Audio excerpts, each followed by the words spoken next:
नमस्कार दोस्तों, स्वागत है आप सभी का एक बार फिर से हमारे इस चैनल द सनातन शास्त्र पर। दोस्तों, अगर आप अपनी लाइफ में कुछ नया सीखना चाहते हैं तो चैनल को सब्सक्राइब जरूर करिएगा। हमारे धर्म शास्त्रों में अमावस्या और पूर्णिमा इन दो तिथियों का विशेष महत्व माना गया है।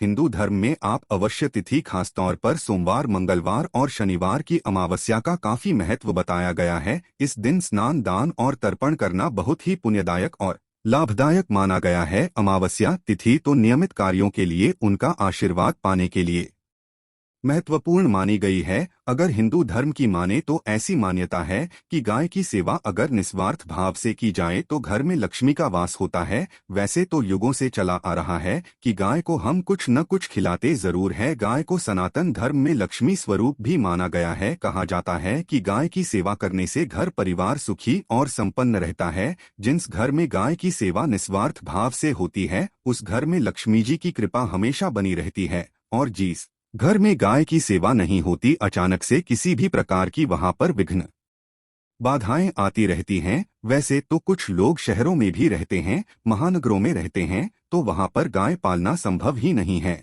लेकिन गाय को वहां पर भी रोटी जरूर खिलाई जाती है। लेकिन कई बार गाय को खिलाने में कुछ भूल हो जाती है। तो कौन सी वो 3 चीजें हैं जो गाय को नहीं खिलानी चाहिए, आज हम आपसे इस वीडियो में साझा करेंगे। लेकिन दोस्तों, उससे पहले आपसे रिक्वेस्ट करते हैं कि वीडियो को लाइक जरूर करिएगा, दोस्तों को शेयर कर दीजिएगा। और अगर आपने अभी तक चैनल को सब्सक्राइब नहीं किया है तो चैनल को सब्सक्राइब करके बेल आइकन जरूर दबाइएगा। दोस्तों, हम गाय के अंदर सभी देवी देवताओं का निवास माना जाता है। तो आप सुबह जो पहली रोटी बनती है वो अगर गाय को खिलाते हैं तो देवी देवताओं का आशीर्वाद मिलता है। गाय को गुरु के साथ जोड़ा गया है, यानी गुरु ग्रह के साथ, बृहस्पति ग्रह के साथ। इसलिए गुरुवार के दिन गाय को रोटी पर एक चुटकी हल्दी डालकर खिलाए तो सुख, संपत्ति, धन, ऐश्वर्य बढ़ता है, दुष्ट ग्रह शांत हो जाते हैं। जो लोग मानसिक रूप से परेशान हैं वो गाय को रोटी पर थोड़ा सा गुड़ रखकर खिलाएं, ये तो सकारात्मक ऊर्जा आती है, टेंशन खत्म होती है, स्वास्थ्य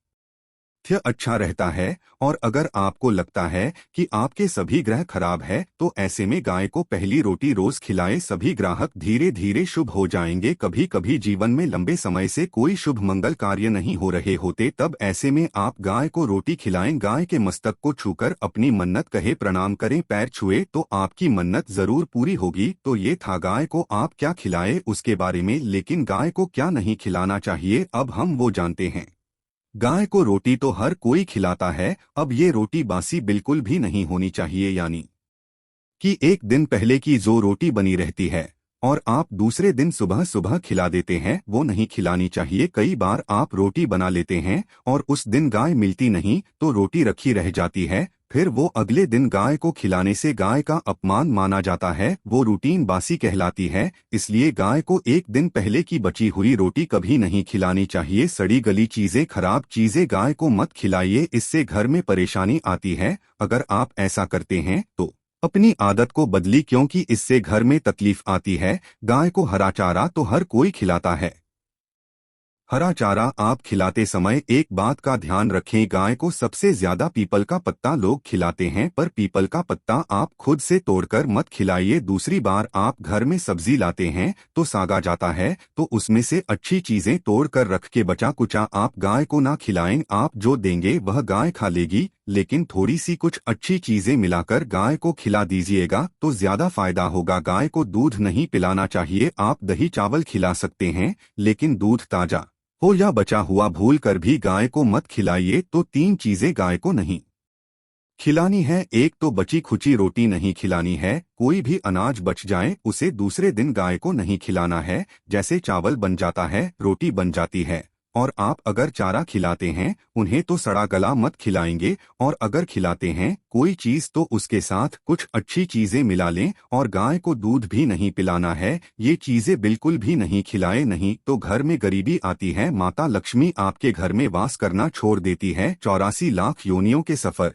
करके आत्मा अंतिम योनि के रूप में गौ का रूप धरती है। गाय लाखों योनियों का वो पड़ा है जहां आत्मा विश्राम करके आगे की यात्रा शुरू करती है। दोस्तों, गाय का कोई अपशगुन नहीं होता है। जिससे भूभाग पर मकान बनाना हो वहां पर अगर आप 15 दिन के लिए गाय और बछड़ा बांध देते हैं तो वह जगह पवित्र हो जाती है। भूभाग से बहुत सारी आसुरी शक्तियां का नाश हो जाता है, क्योंकि गाय में सकारात्मक ऊर्जा का भंडार माना गया है। गाय का मार्ग रोकना, अगर आप कहीं भी जा रहे हैं और गाय माता आपका मार्ग रोक दें तो ये बहुत ही शुभ माना जाता है। गाय और बछड़े का दर्शन एक साथ आपको हो जाए तो आपकी सफलता का प्रतीक माना जाता है। अगर आपके घर के आसपास गांव घूमती रहती है तो इसका मतलब है कि आपके घर से काफी सारे संकट अपने आप ही दूर होने वाले हैं और समृद्धि पूर्वक जीवन आपको मिलता है। गाय के समीप आप अगर जाते हैं तो संक्रामक रोग, कम खांसी, सर्दी जुकाम आदि का ग्रेजुअली अपने आप ही बिना दवाइयों के भी नाश हो जाता है।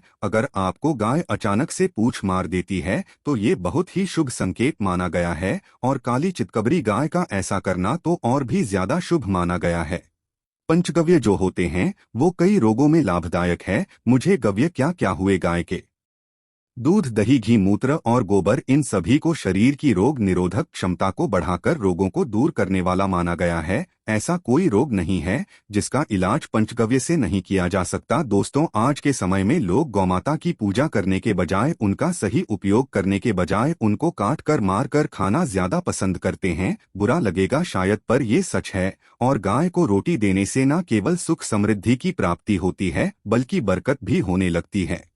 अगर आप गौ को पाल सके तो अच्छी बात, लेकिन आज के मॉडर्न युग में जहां लोगों की शायद खुद की घर में रहने की जगह नहीं है, ऐसे में गौ को रखना थोड़ा कठिन और महंगा हो सकता है। ऐसे में आप गौ को रोटी दें, कम से कम रोटी दे करके आप सुख समृद्धि को प्राप्त कर सकते हैं। आपके घर में बरकत होने लगती है। हमारे बुजुर्ग हमेशा से कहते आए कि गाय को रोटी खिलानी चाहिए, लेकिन समय स्थिति के चलते गाय की सेवा हर कोई नहीं कर पाता। लेकिन कम से कम रोटी तो आप खिला सकते हैं। अगर रोटी भी नहीं खिला सकते, जैसे काफी सारे जो हमारे भाई बहन मलेशिया वगैरह में, लंदन वगैरह में बैठे हैं, उनको गाय नहीं मिलती, वो पूछते हैं कि हम कैसे गौ सेवा करें। आप ऐसा कर सकते हैं, आप गांव के नाम के पैसे निकालते जाएं और फिर आप चाहे तो कभी इंडिया आए तो आप गौशाला में दान दें, या फिर आप चाहे तो वहीं पर किसी गरीब को गांव के नाम की रुपया खिलाएं। किसी भी अनाथ आश्रम में चले जाएं, किसी वृद्धाश्रम में चले जाएं, किसी भी दूसरे सफेद पशु को आप भोजन कराएं। ये भी आपके लिए बहुत अच्छा होने वाला है। कम से कम जरूर खिलाएं। हमारे देश में कई जगह देखा गया है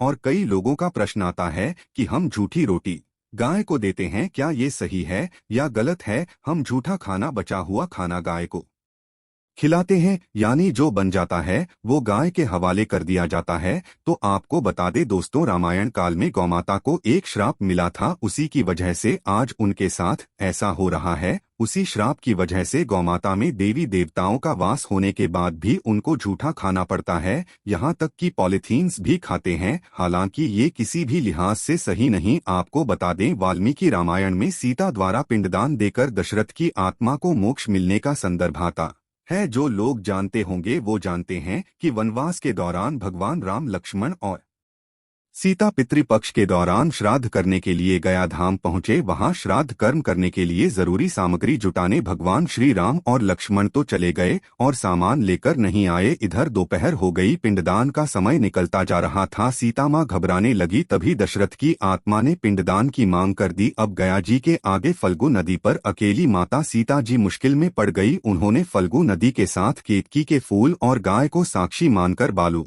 का पिंड बनाया और स्वर्गीय राजा दशरथ अपने ससुर के निमित्त पिंडदान कर दिया। थोड़ी देर में भगवान राम और लक्ष्मण जब लौटे तो उन्होंने कहा कि समय निकल जाने के कारण मैंने पिंडदान कर दिया, बिना सामग्री के पिंडदान कैसे हो सकता है? इसलिए राम जी ने सीता माँ से प्रमाण मांगा। तब सीता माता ने कहा कि जो फल्गु नदी के रेत है, केतकी के फूल हैं, गाय हैं और वट वृक्ष है, जो मेरे द्वारा किए गए श्राद्ध कर्म की गवाही दे सकते हैं। इतने में फल्गु नदी, गाय और केतकी के फूल तीनों इस बात को मुंह करके उन्होंने कहा, सीता माँ झूठ बोल रही है, सिर्फ वटवृक्ष ने सही बात कही। तब सीता जी ने दशरथ का ध्यान करते हुए उनसे ही गवाही देने की प्रार्थना करेंगे। दशरथ जी ने सीता माँ की प्रार्थना को स्वीकार करके घोषणा की कि वक्त पर सीता ने मुझे पिंडदान कर दिया। इस पर राम आश्वस्त हुए, लेकिन तीनों गवाहों द्वारा झूठ बोलने पर सीता जी उनसे क्रोधित हो गई और उन्हें श्राप दिया। फल्गु नदी से कहा कि जा, तेरा नाम सिर्फ नदी रहेगा, लेकिन तुझमें पानी कभी नहीं रहेगा। इस कारण आप भी जानते होंगे, जो लोग जानते हैं,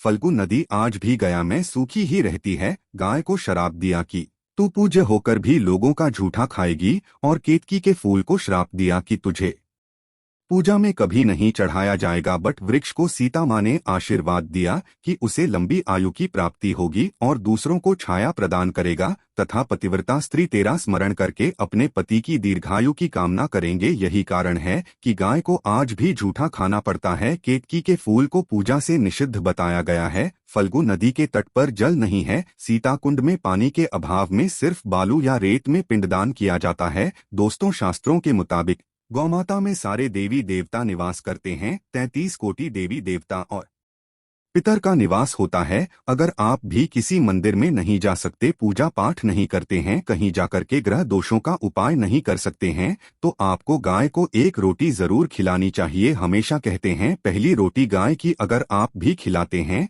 तो दुनिया के सारे सुखों को प्राप्त कर सकते हैं। आपने अक्सर ही सुना होगा कि रसोई में पहली रोटी जो भी बने गाय को दे देनी चाहिए। हर रोज गाय को एक रोटी देने से आपके जीवन के सभी दुख दर्द दूर हो जाते हैं। खाना बनाते वक्त हमेशा पहली एक रोटी गाय की निकाल, इसके बाद ही परिवार के बाकी सदस्यों के लिए आपको रोटियां सेंकने चाहिए। कोशिश करनी चाहिए कि गाय की उस रोटी में थोड़ा सा हल्दी मिला दें, इससे गाय को रोटी खिलाने का अपार फल प्राप्त होता है। अगर गुरुवार का दिन हो तो लोही ले ले, सने हुए आटे की एक छोटी सी लोई बना लें और उसमें हल्दी मिलाकर गाय को खिला दें। आपके जीवन में शुभता आती है, वैभव आता है, धन संपत्ति का वास होता है। आप जो भी हासिल करना चाहते हैं जिंदगी में, तो आप देखेंगे कि तुरंत आपको मिनटों में वो हासिल हो जाता है। इसी तरह से आपको नमक का एक उपाय बताते हैं। नमक क्या है? नमक के बिना तो हर स्वाद अधूरा है, और साथ ही साथ अगर नमक ना हो जीवन में तो स्वादहीन हो जाता है। जितना हम खाने में नमक को इम्पोर्टेंट मानते हैं, उतना ही ज्योतिष में नमक को इम्पोर्टेंट ही माना जाता है और इसे कर्ज की वस्तु माना गया है। किसी का नमक खाने का अर्थ क्या होता है? उसका कर्जदार होना। आपने सुना ही होगा, नमक का कर्ज अदा करना है। इसलिए अगर आप जीवन को सुगम बनाना चाहते हैं, सरल बनाना चाहते हैं, तो नमक का एक आसान सा प्रयोग आपको आज हम बताएंगे।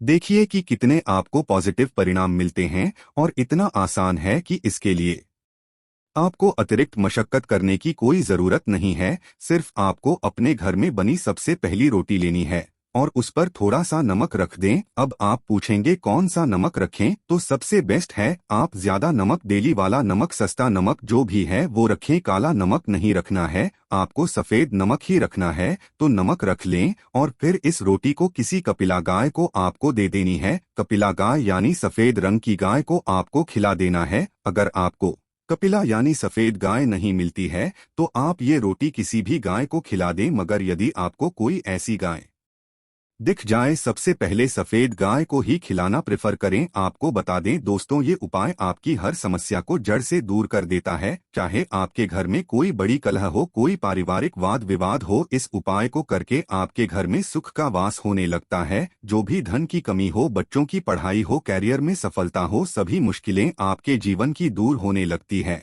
लेकिन गाय को रोटी देते वक्त मन में ऐसा कोई भावना लगाकर रखें कि हम रोटी खिलाते हैं या फिर हम बहुत बड़े दानी हैं। अन्यथा इस स्थिति में पुण्यफल की प्राप्ति होना संचय वाली स्थिति देता है। गाय को रोटी खिलाने से नियम से बरकत के अलावा आप देखेंगे धन संपत्ति में दिनों दिन बढ़ोतरी होने लगती है और आपके घर के ग्रह दोषों से आपको मुक्ति मिलती है। अगर आपके भी घर में धन की कमी है तो आपको ये उपाय जरूर करना चाहिए, किसी भी दिन करे। अगर सावन का पवित्र महीना है तो हर दिन शुभ है, आप जिस दिन चाहे उस दिन से कर सकते हैं और आप देखेंगे इस उपाय को करने से आपके घर से धन की कमी बिल्कुल झट से दूर हो जाती है। तो ये उपाय आप जरूर कर लीजिए। आज के लिए बस इतना ही दोस्तों। अगर आपको यह वीडियो पसंद आया है, वीडियो को लाइक करिएगा, दोस्तों को शेयर जरूर करिएगा और चैनल को सब्सक्राइब करके बेल आइकन जरूर दबाइएगा ताकि आने वाला नॉलेजेबल वीडियो आपको सबसे पहले मिले। धन्यवाद। जय गौ माता।